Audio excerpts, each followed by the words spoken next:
Students, आज मैं आपके साथ सेडेटिव हिप्नोटिक का पार्ट 2 डिस्कस करूंगा, जिसमें हम डिस्कस करेंगे बारबिचुरेट्स के बारे में।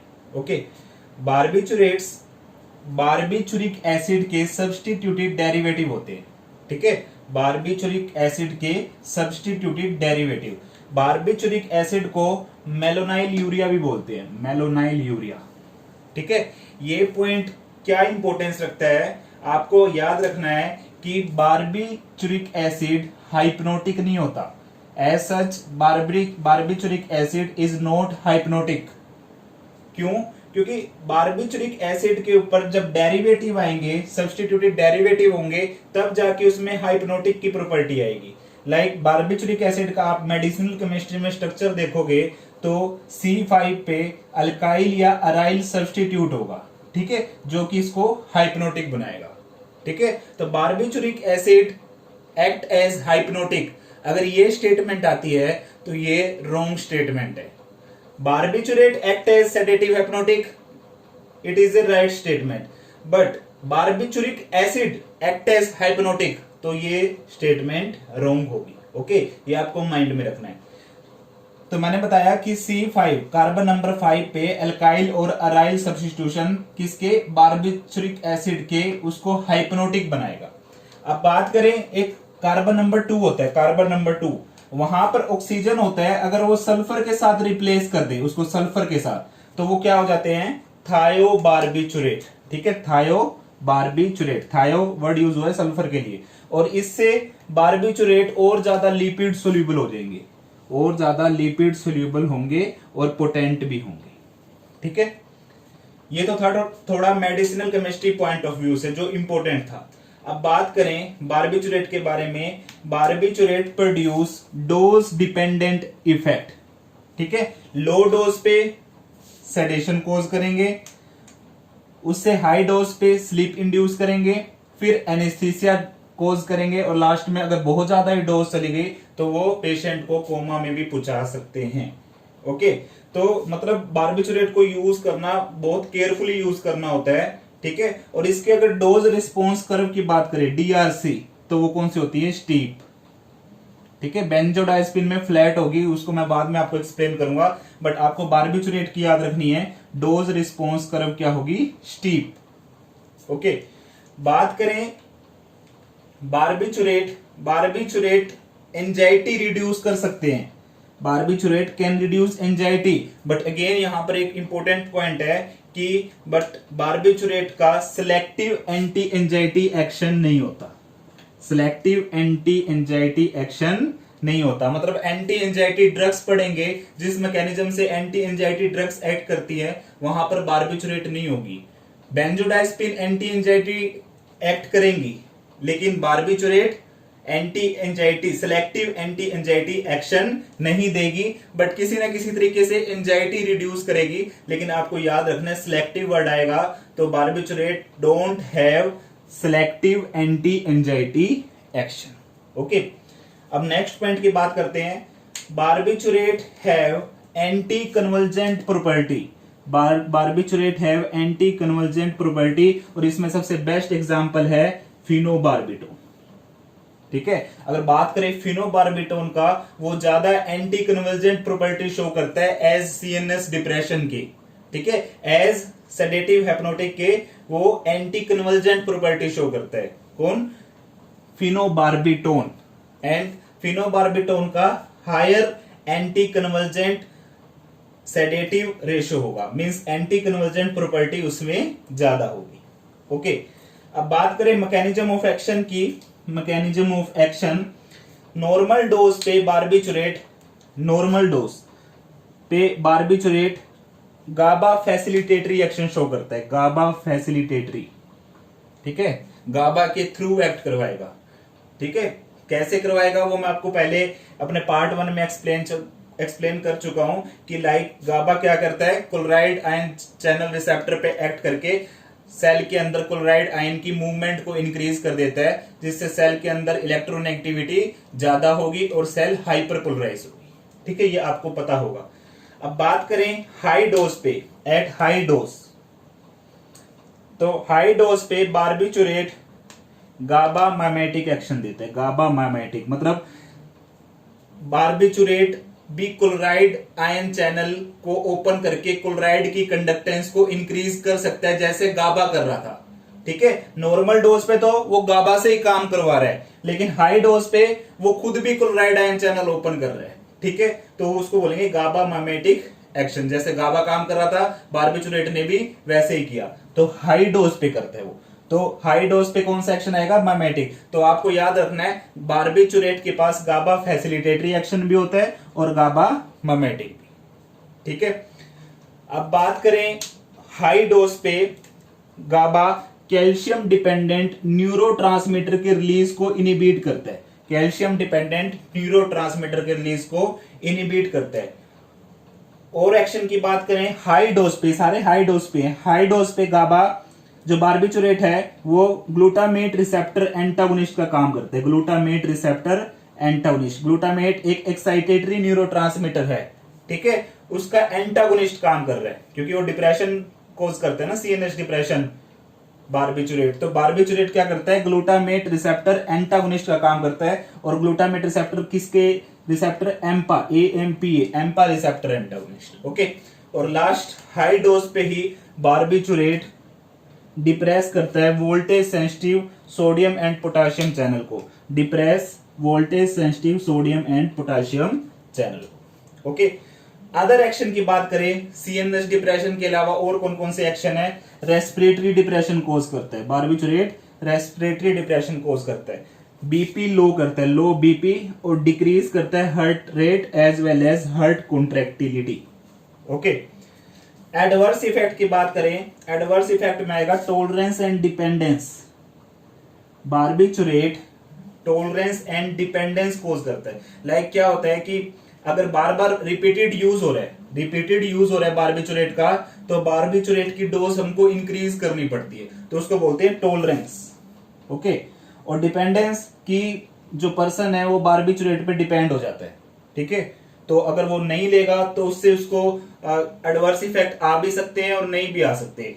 ठीक है, तो टॉलरेंस में क्या होगा? रिपीटेड यूज के साथ हमको डोज इंक्रीज करनी पड़ रही है। और डिपेंडेंस की बारबिचुरेट पे जो पेशेंट है वो डिपेंड हो गया। और ये सबसे मेजर डिसएडवांटेज है बारबिचुरेट का, एब्यूज लायबिलिटी। एब्यूज लायबिलिटी का मतलब होता है कि पेशेंट की टेंडेंसी होती है, पर्सन की टेंडेंसी कि वो उसको नॉन मेडिकल यूज करने लग जाता है। लाइक कोई मेडिकल कंडीशन नहीं है जहां हमको यूज करना है, वो नॉन मेडिकल कंडीशंस में भी उसको यूज करने लग जाता है, तो उसको बोलते हैं abuse liability. For euphoria, like क्या होगा कि उसको अच्छा फील होगा, उस पर्पज के लिए वो क्या करने लगेगा? यूज करने लगेगा।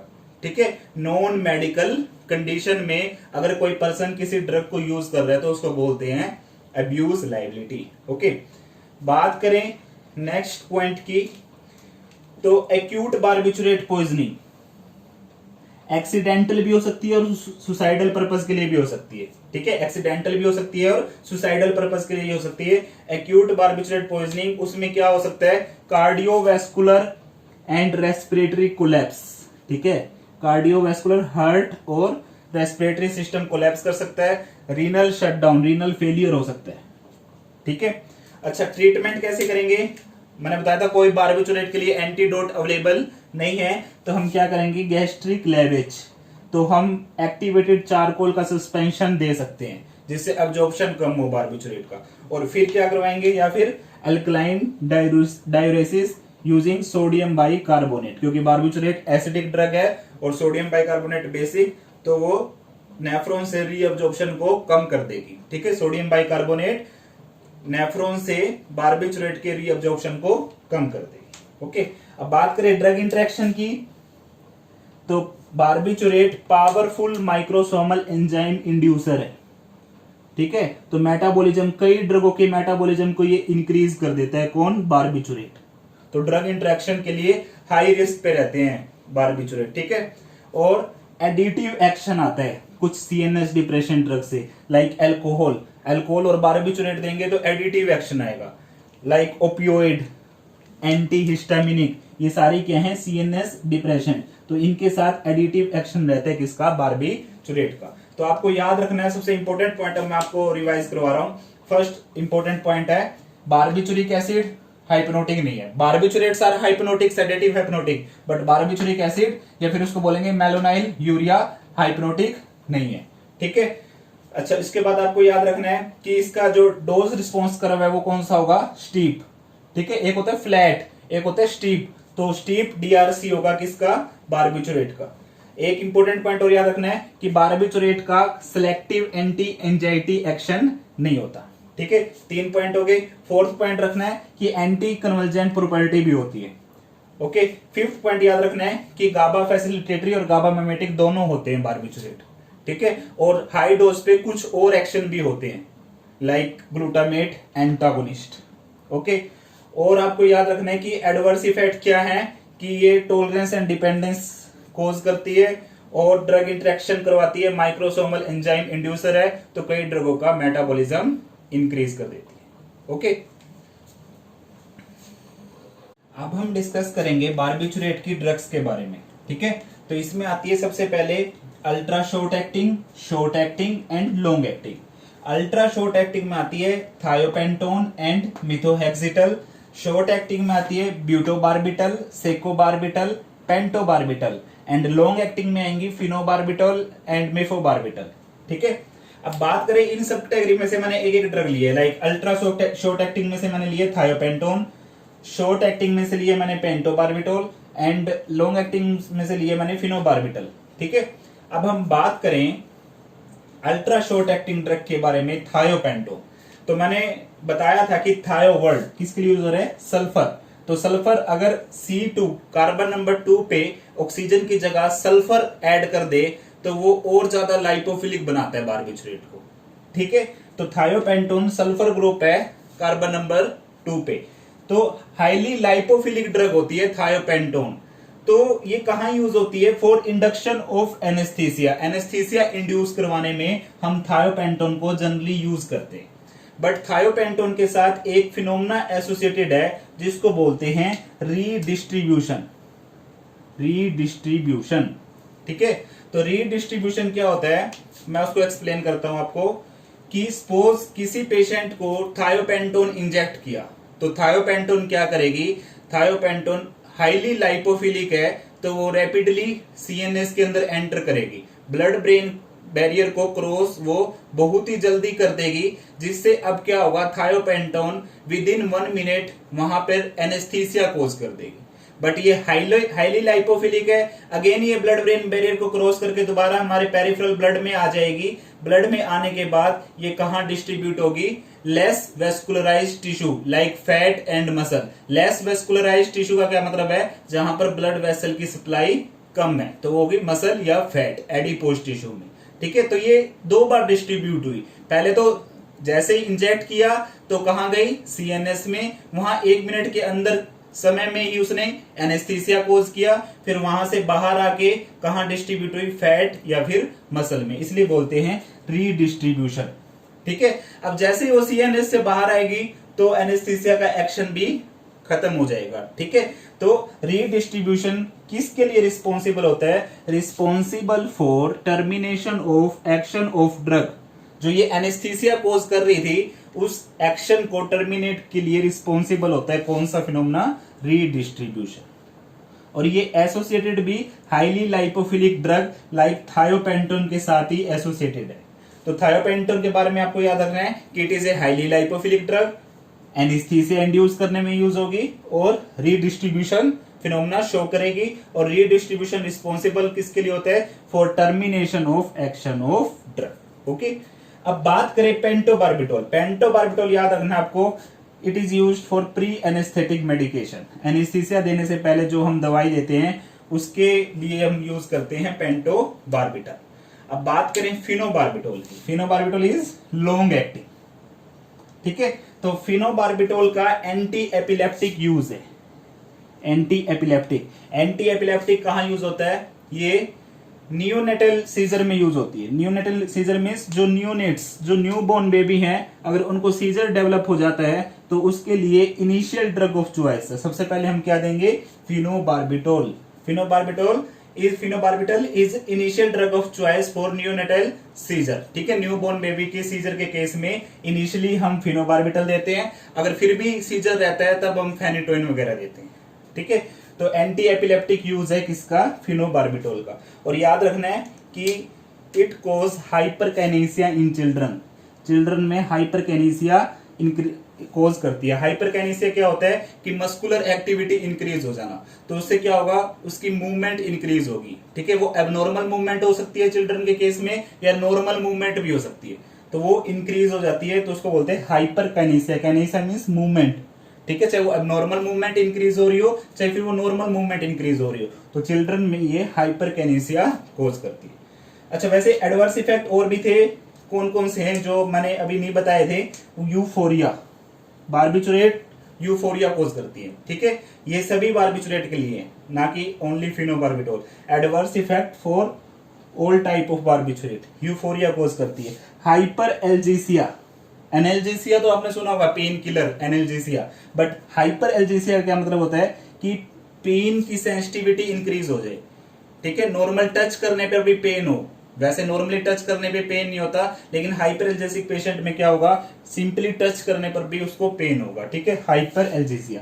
एमनीसिया, एमनीसिया होता है मेमोरी लॉस। ठीक है, तो मेमोरी लॉस भी कोज करती है, हाईली एमनीसिक ड्रग होती है बार्बिचुरेट। ओके, अच्छा, अब एक लास्ट पॉइंट है, barbiturate are contraindicated in acute intermittent porphyria. ठीक है, इसकी एक्सप्लेनेशन मैंने एक वीडियो में दे रखी है, और उस वीडियो का लिंक मैंने इस वीडियो के डिस्क्रिप्शन में दिए। ठीक है, तो आप देख लेना कि बार्बिचुरेट एक्यूट इंटरमिटेंट पोर्फायरिया में क्यों कॉन्ट्राइंडिकेटेड है। ओके, तो ये था पार्ट 2 बार्बिचुरेट के बारे में। अब नेक्स्ट पार्ट हम बेंजोडाइज़ेपिन के बारे में डिस्कस करेंगे। ओके, तो आई होप कि आपको ये पार्ट क्लियर हुआ होगा। तो प्लीज आप अपने रिव्यू जरूर दें कि आपको हमारी एक्सप्लेनेशन कैसे लग रही है। Okay, thank you very much.